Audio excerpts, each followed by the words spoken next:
Mondo Cane, or Dog World in English, is a 1962 Italian documentary film.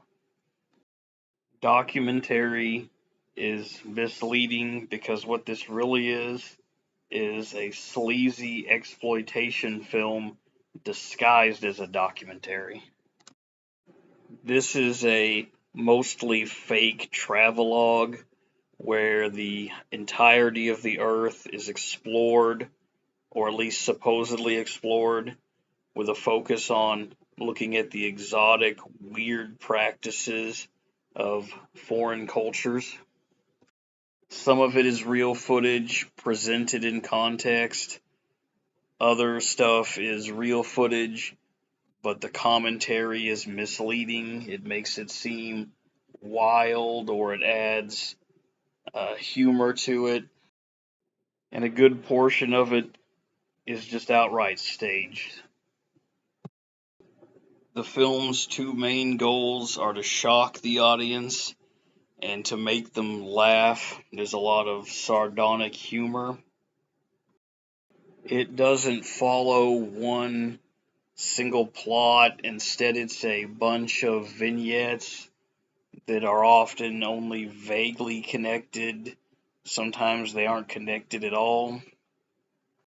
The subjects that are examined are pure id. We've got an obsession with death, more than a little bit of sex, and quite a bit of food. The stuff involving food is focused on gross out things, on exotic dishes that Western audiences would find to be disgusting. I'm reminded of the dinner scene in Indiana Jones and the Temple of Doom. The Chinese wet market scene hits a little bit different today. The vignettes are everything from animals being hunted to humorous shots of people staggering home drunk.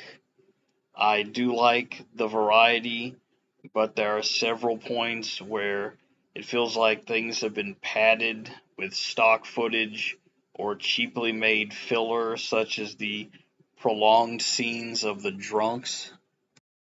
It's all over the place, and that's the point. We get everything from tribal courtship rituals to sailors checking out girls. Cultures are compared and contrasted.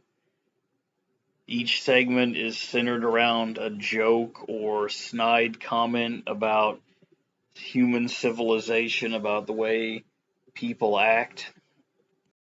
There's a lot of sly humor, such as during a funeral, money is being ritualistically burned so that the deceased can use it in the afterlife, and the narrator comments that the heirs are watching and weeping.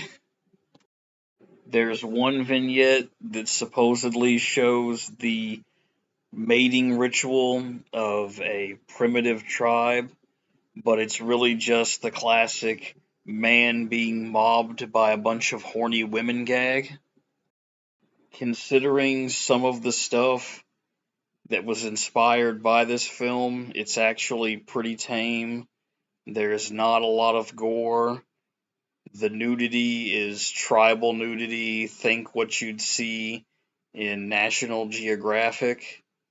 Any other sex stuff is just cheesecake, girls in bikinis, and stuff like that. The sticking point for this film and the stuff that will follow it is going to be the animal killing. This movie is obsessed with animals and how human beings supposedly interact with them.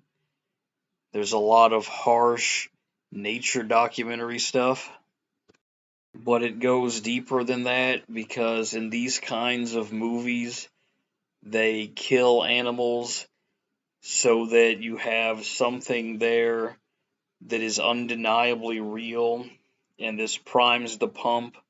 This sets up the brain so that when you see a fake killing, when you see a special effect of someone being murdered, It appears to be real.